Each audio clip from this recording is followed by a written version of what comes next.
NCD counting venues confirmed. Hela PPC refutes foul play. And Kokoda walk against stigma, HIV and AIDS. This is National MTV News with Helen Sayer. Good evening and thank you for joining me for Sunday's news.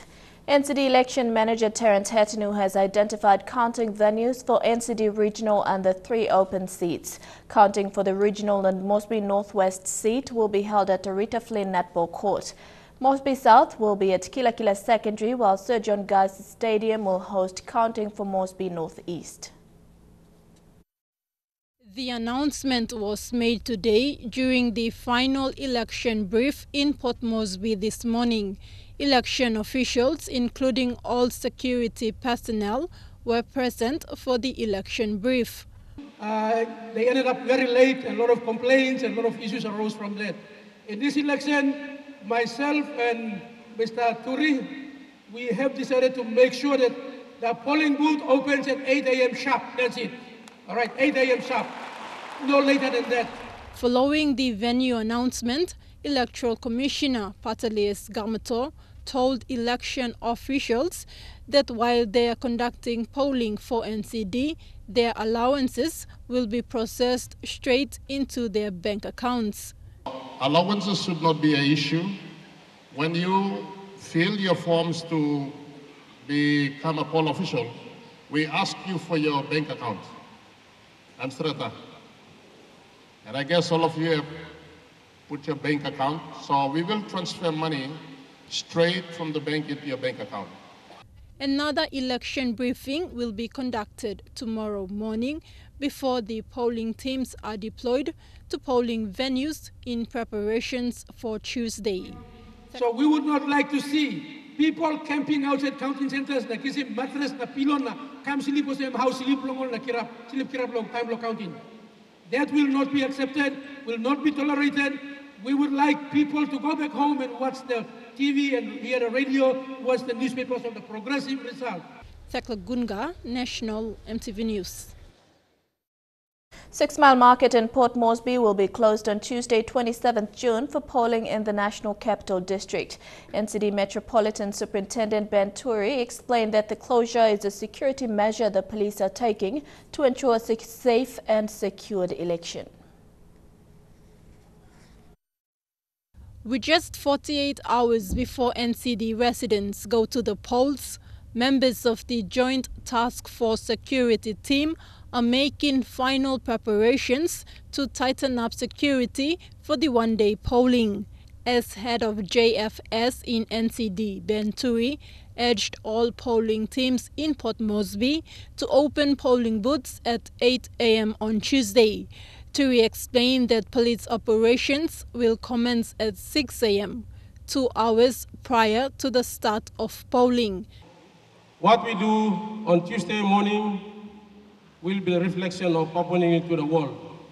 Okay, so we will work as a team, polling officials and police, CS and defense. Because NCD has 3 open electorates, police station commanders of Waigani, Gordons and Badili will take charge of the security operations in each electorate. There will be police and CS presence at polling venues, while defense personnel will be patrolling the city to ensure elections are well conducted. Zone commanders for Northeast, Station Commander Gordon's Chief Inspector Toby Amako for Northeast, Senior Inspector Ben Kua for Northwest, and Inspector Levy for Moresby South. All our men, after the polling, you can meet and greet, or tomorrow, we ask you all to know these officers and the station commanders. After the voting, the Joint Task Force team will escort the ballot boxes to the separate counting venues in preparations for counting. Meanwhile, Turi urged the voting population to follow correct procedures when casting their votes come Tuesday. We ask you, general public, to behave with us, police, CS, polling officials, and the defense force. Tekla Gunga, National EMTV News. NCD Election Manager Terence Hetinu says NCD is set for a free and transparent election on Tuesday. This is in response to regional candidates who raised concerns today about the integrity of the polling process. Conference this morning in Port Moresby, NCD regional candidates have called on the Electoral Commissioner to address issues to avoid tampering with the election process. All the remaining ballot papers must be destroyed in front of the scrutineers and candidates and the supporters. We don't want any police intimidation.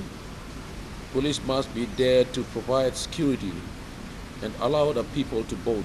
They said to prevent foul play during counting and polling in NCD, ballot boxes should be transported in an open bag and clear glass vehicles, and NCDC police not to be engaged in transporting ballot boxes. There won't be anything like foul play or that kind of thing, as the ballot boxes and ballot papers are now under my custody.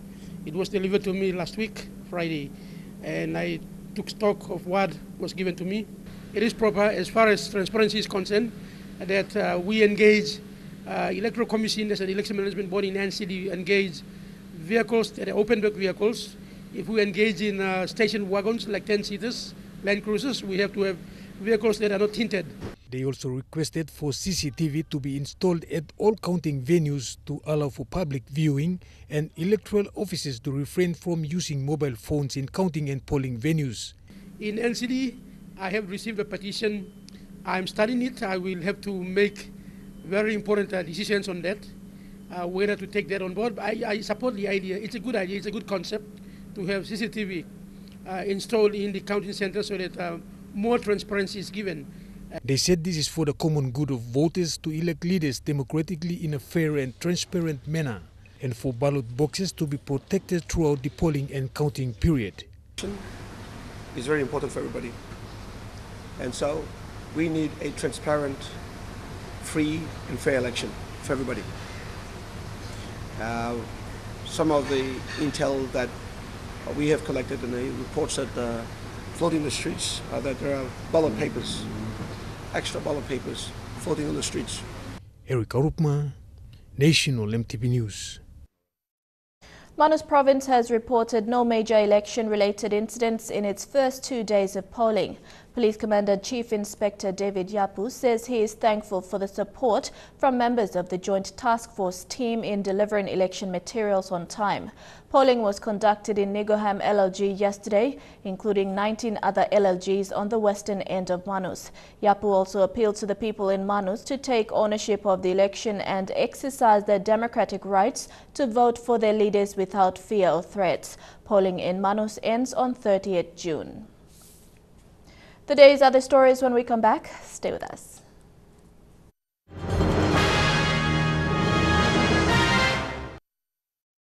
Welcome back. Chair of the Commonwealth Observer Group, Sir Anand Satyanand, is encouraging voters and candidates to follow the electoral laws for a peaceful and successful election. Sir Anand has also commended those involved in preparing the elections. The Commonwealth Observer Group has had consultations with government officials, civil society groups, political parties and Commonwealth High Commissioners and have been deployed to 14 provinces. This year's election has incorporated some of the Commonwealth Observer Group's recommendations from the 2012 elections. This includes an express lane and the appointment of an elections advisory committee. Hela Provincial Police Commander Michael Welly refuted the claims on foul play regarding the burning of ballot papers. PPC Welly confirmed that ballot papers were burnt by police and electoral officials in Tari yesterday. However, he said this is because of a technical error and not foul play. He said that ballot papers of 2 neighbouring local level government areas were packed into one box, which was a breach of electoral laws. Welly told MTV News today that over 8,000 ballot papers were mixed up. The ballot papers were for the Awi Lagayu LLG in the Koroba Lake Kopiago district and the Awi Poroi LLG in the Taripori district. Welly described it as a technical error. What happened was the ballot papers for Hawi Pori, which is in Tari Pori side, was sent together with all the other papers via the Australian Defence Force aircraft on Sunday last week. Now, these papers came, and then the electoral people, employees here in Tari, discovered that all the ballot papers for Awi Pori on Tari Pori side was all put together in the Awi Lagayu, which is in Tari Koroba Kopiago side. So they realized that Awi Pori people there would not cast their vote, so they requested the Electoral Commission people in Port Moresby to send the correct papers up. So they did that yesterday. They sent papers up for the Awi Pori yesterday, and those papers were brought up, met at the airport by our security personnel, and brought up here from the advice of the electoral manager here. And then all the candidates were present, and they went through all the rolls and all the nominal roll, and everything was verified.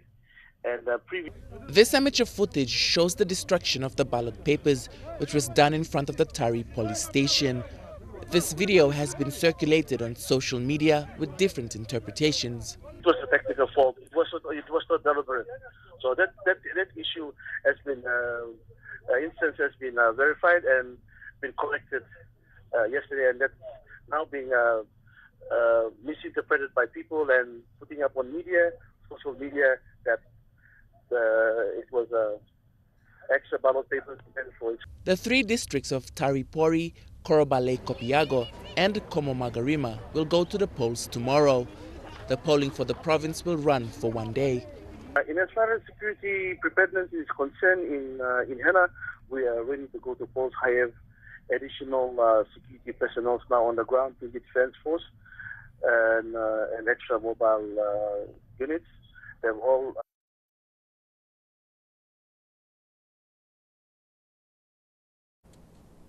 Polling commenced in the Marbe province yesterday.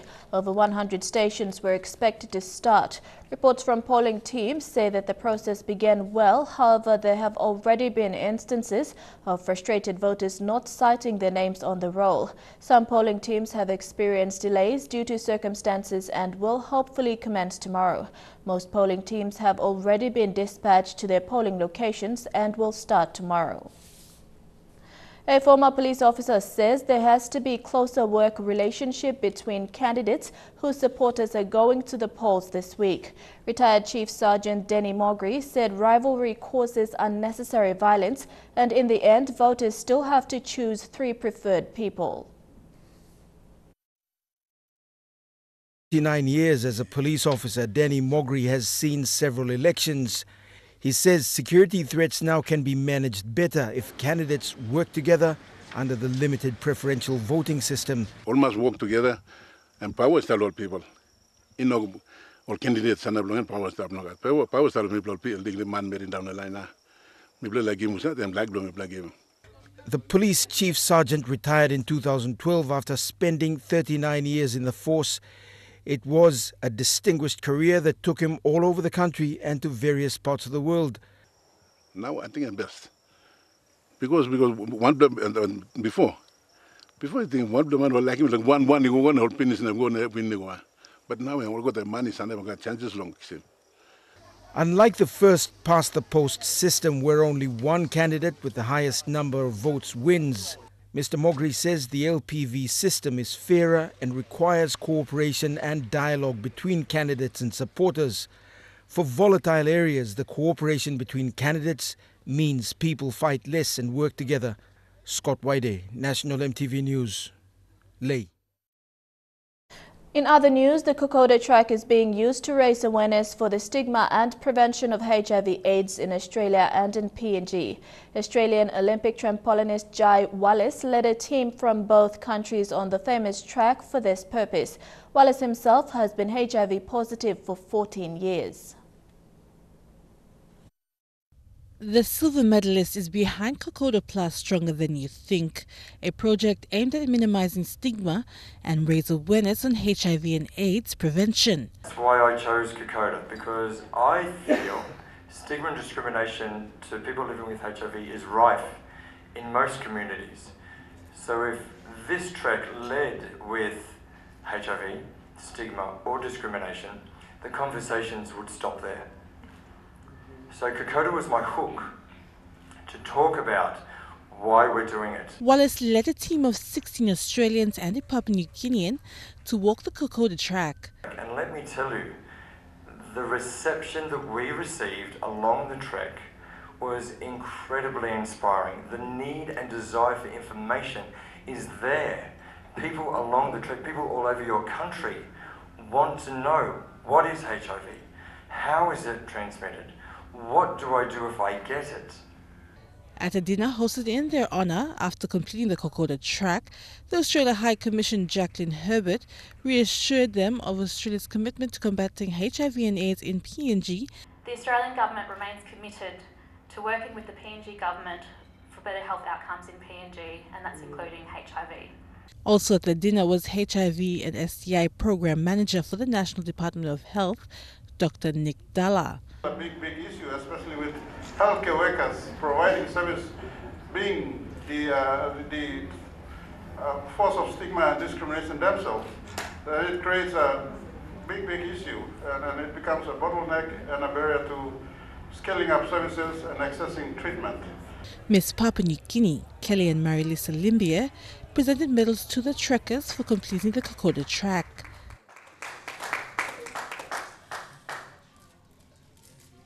Adelaide Xerox Kari National, EMTV News.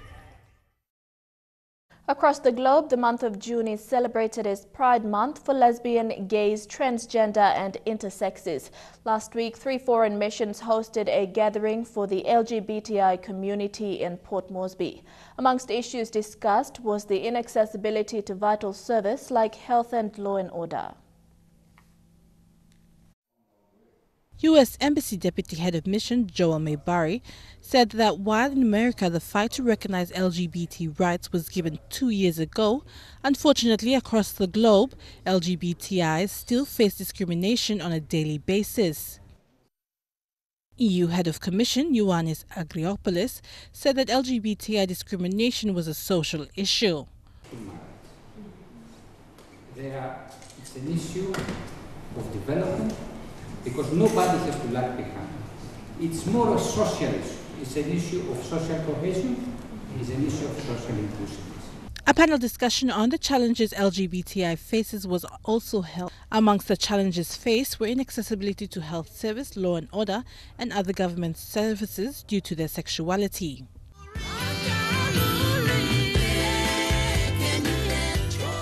The famous musician and entertainer, who has much of the credit on early advocating of LGBTI rights, Moses Tao, says that things today are very much different than 20 years ago.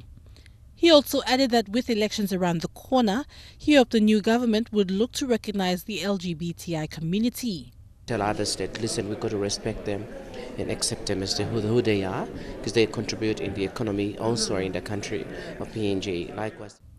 Also during the panel discussion, George Rowby, a couple champion member, was acknowledged for his work with breaking stigma amongst police to provide safety for LGBTI members. He organized a clean-a-thon with LGBTI community to clean police stations in 2005.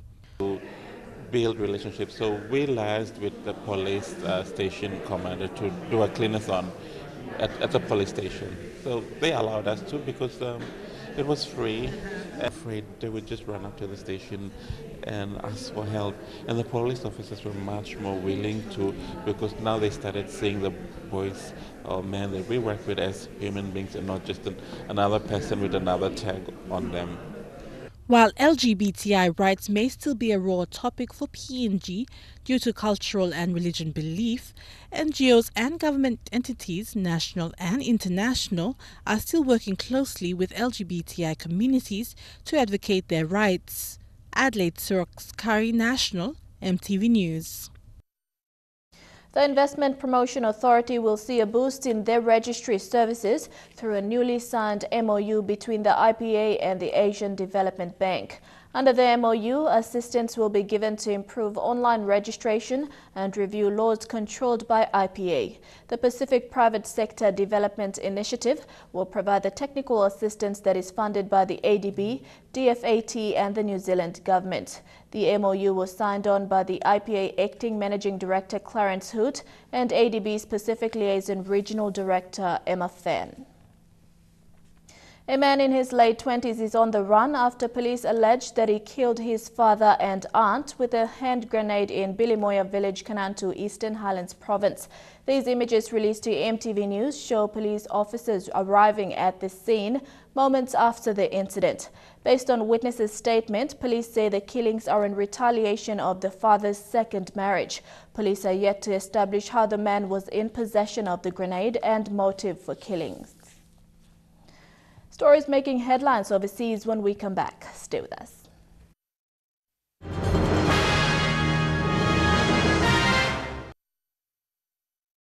Welcome back to the news. Turning overseas, thousands of rescue workers in China are using life-detecting equipment to search for any survivors under the rubble of a massive landslide. 15 bodies have been recovered, but more than 100 people are still missing.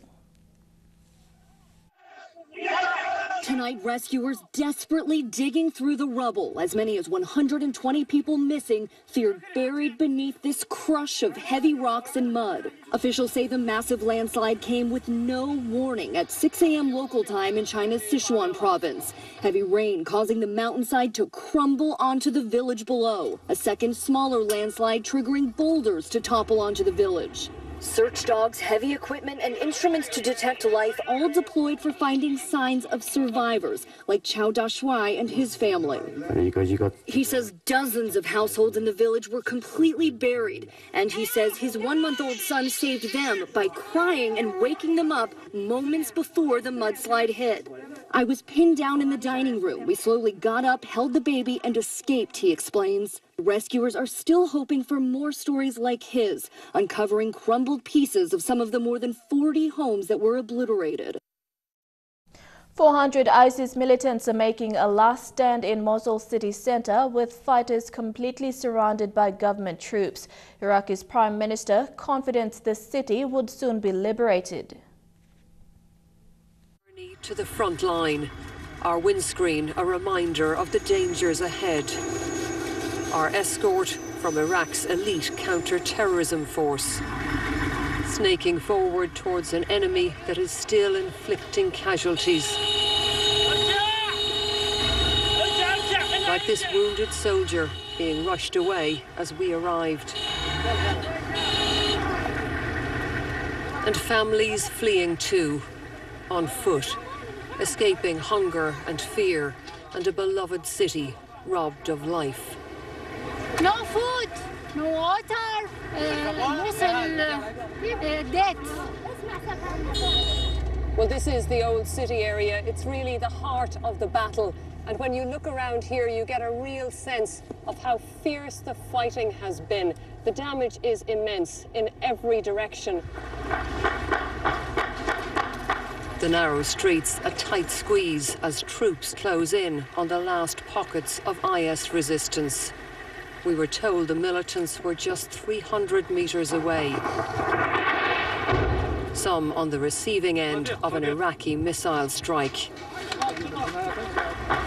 The extremists are now facing defeat here, but it has taken 3 years to get this far, and immense damage has been done to the fabric of Mosul and the unity of Iraq. Trukai Sports is next. We'll have cricket and football. Stay tuned.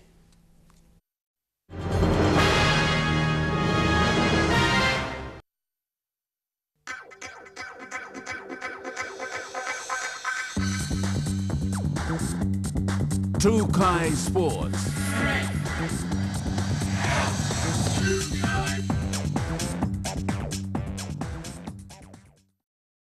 Welcome to Trukai Sports.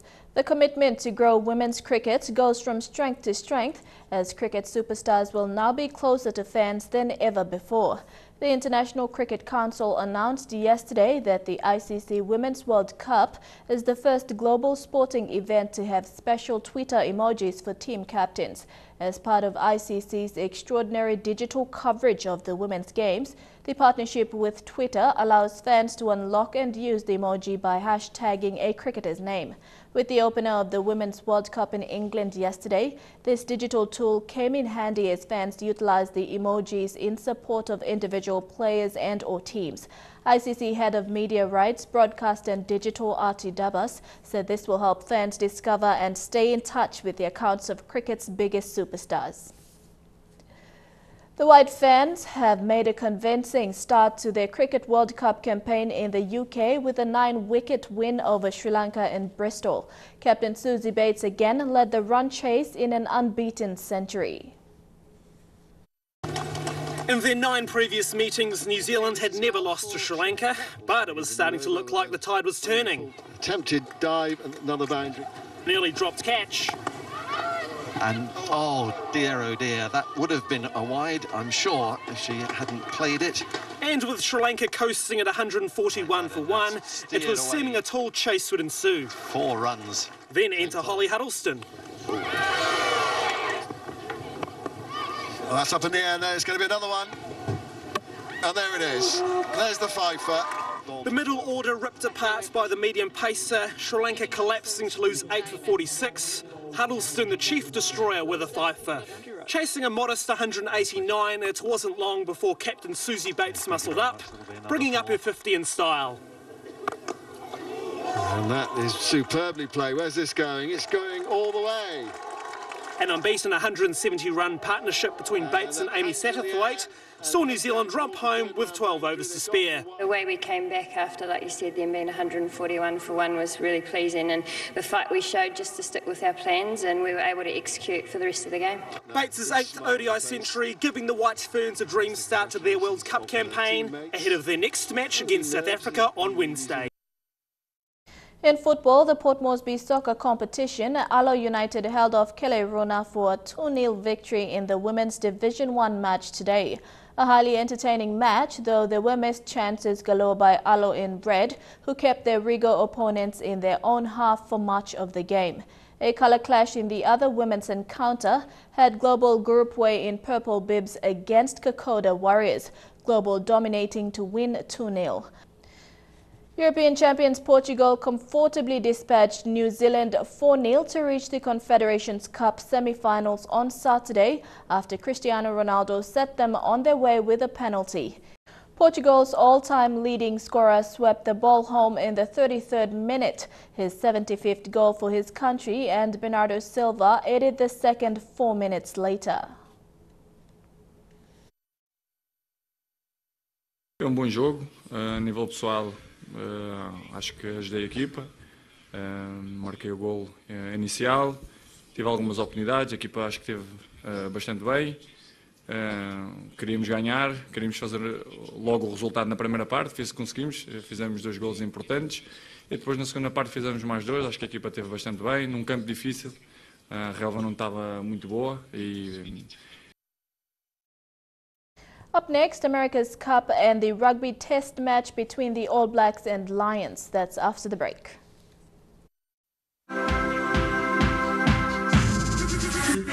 True Kai Sports. Welcome back to True Kai Sports. To sailing, defending champions Oracle Team USA clawed their way back into the America's Cup Championship. Team USA earned a much-needed win over Emirates Team New Zealand to reduce their deficit to 4-1 in the 1-7 final. The U.S. victory in second race of the day gave the team backed by billionaire Oracle founder Larry Ellison hope of another comeback against New Zealand. The U.S. team have spent a week working on making improvements to their 50-foot foiling catamaran in an effort to match the superior speed of New Zealand rivals, who are using a revolutionary cycling system with which their sailors provide the power needed to control the boat. The arch rivals are due to resume battle on Bermuda's Great Sound tomorrow, with another 2 races scheduled. Things started badly for the US as they were a fraction of a second over the line at the start of the first race, picking up a penalty which left them trailing. But although the New Zealanders got away, the US champions recovered well and fought their way back into the race, finding the speed which have evaded them in previous encounters. In the second race, there were no errors and Spithill, who was wearing a bandage on his wrist after injuring it during a hard week's training, got away at the start. Burling and his crew fought hard to get back into the race and at one stage got the lead, only to be overtaken and ultimately left trailing in the wake of the US boat as it scrammed into the finish to loud cheers from Bermuda supporters.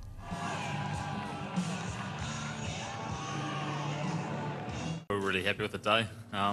You know, we felt like we gave that last race away a little bit, but no, it was great to see a bit of fight out of these boys. I think we can win races and we believe we can win.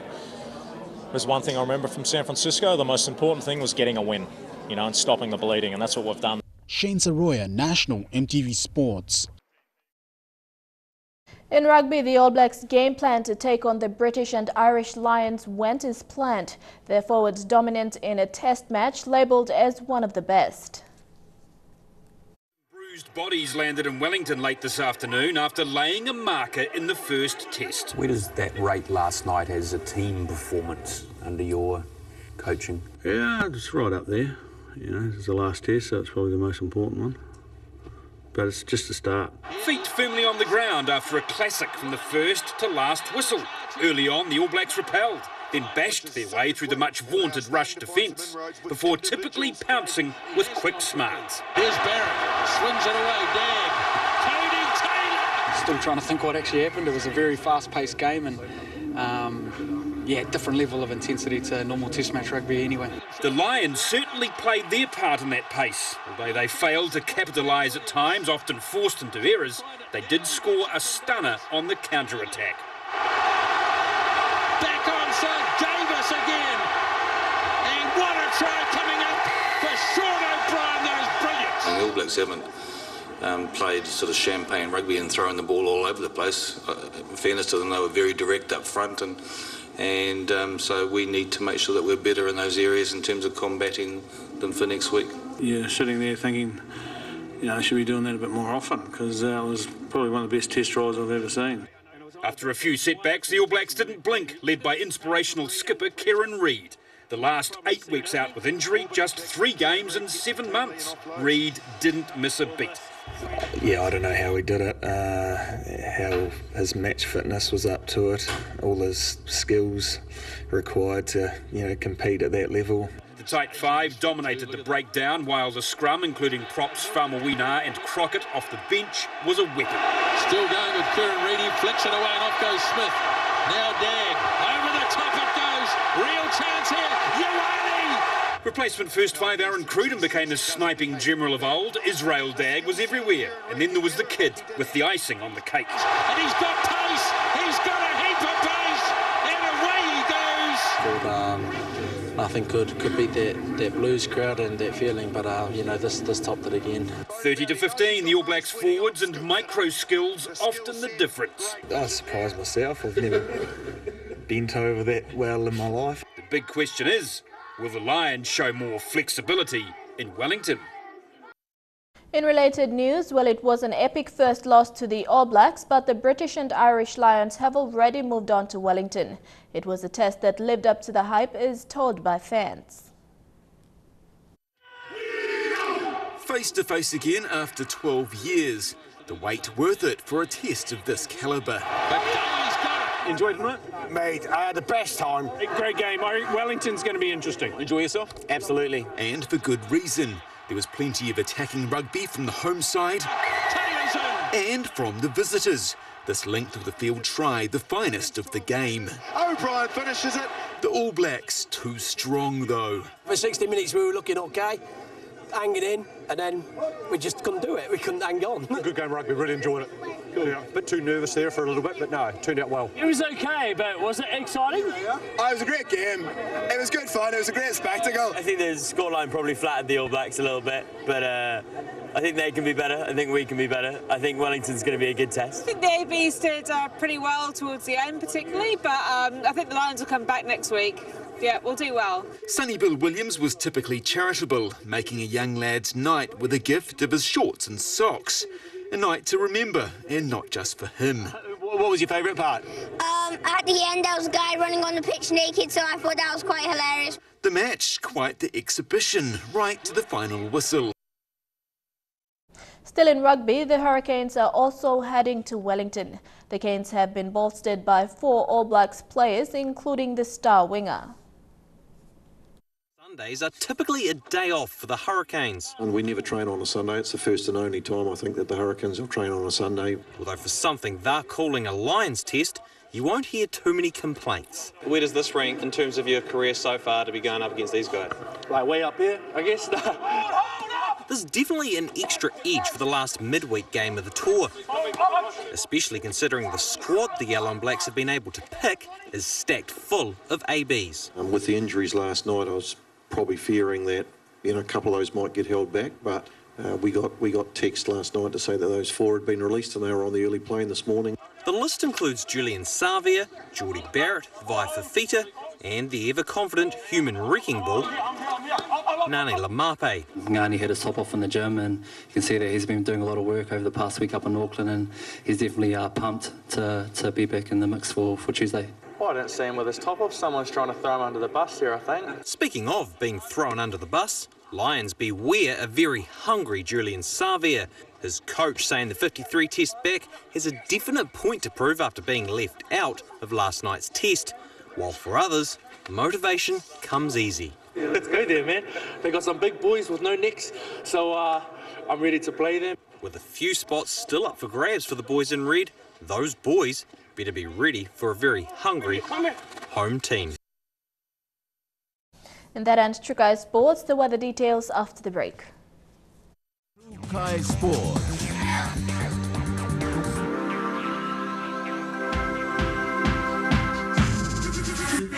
True Kai Sports.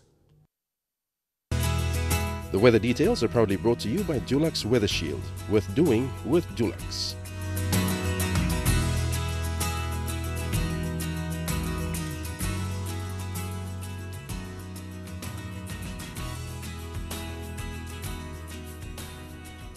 Your weather forecast for tonight and tomorrow in the southern region: partly cloudy with chance of light to evening night showers in Port Moresby and Alotau, mostly fine and windy in Daru, mostly fine although partly cloudy in Kerma, and cloudy periods with a shower or two with possible thunderstorms in Popondetta. In the Momase region, cloudy periods with a shower or two with possible thunderstorms in Lae, mostly fine in Medang, and mostly fine then becoming cloudy later with chance of afternoon shower or two and possible thunderstorms in Wewak and Vanimo. In the New Guinea Islands region, mostly fine in Lorengau, Kokopo, Rabaul, Kimbe and Buka, and mostly fine and then partly cloudy with chance of light evening to night showers in Kavieng. And in the Highlands region, mostly fine in all centres. Forecast for small ships for the next 24 hours. Strong wind warning current for all coastal waters of southern PNG Indonesian border through Torres Strait and Daru to Kiwai Island to Kerma, Yule Island to Hood Point, Samarai Island including all Milne Bay and its islands to Finschhafen, through Vitia Strait, Dampier Strait including Siasi Islands, Long Island, Medang, Bogia and West New Britain and Manus. Waters of southern PNG Indonesian border through Torres Strait and Daru to Kiwai Island, Kerma to Yule Island to Hood Point, waters of eastern and western Milne Bay Islands, seas of 2 to 3 meters. Waters of Hood Point to Samarai Island, waters of Samarai Island to Cape Vogel to Finschhafen, seas of 2 to 2.5 meters. Waters of Finschhafen through Vitia Strait, Dampier Strait including Siasi Islands to Long Island, seas of 2.5 to 3 meters. Waters of Medang to Bogia, to Wewak to Aitape, to Vanimo and northern PNG Indonesian border, seas of 0.5 to 1.5 meters, increasing to 20 meters over open waters. Waters of Manus and its western group of islands, waters of New Ireland to East New Britain to Bougainville, seas of 0.5 to 1.5 meters. Waters of West New Britain, seas of 0.5 to 1.5 meters, increasing to 2 to 2.5 meters over westernmost parts.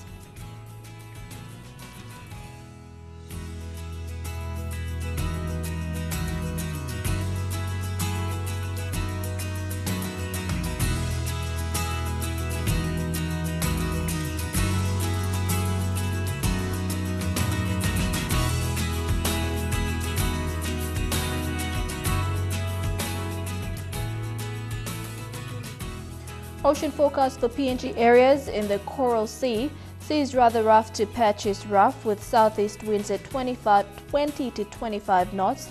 In the Solomon Sea, seas slight to patches rough with southeast winds at 10 to 20 knots. In the Bismarck Sea, seas slight to moderate with southeast winds at 10 to 15 knots. And in the Pacific Ocean, seas slight with southeast to northeast winds at 10 to 15 knots.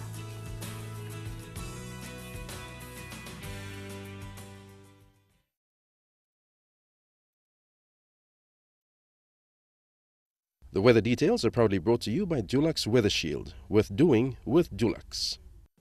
And that's been the news, sports and weather for Sunday, the 25th of June 2017.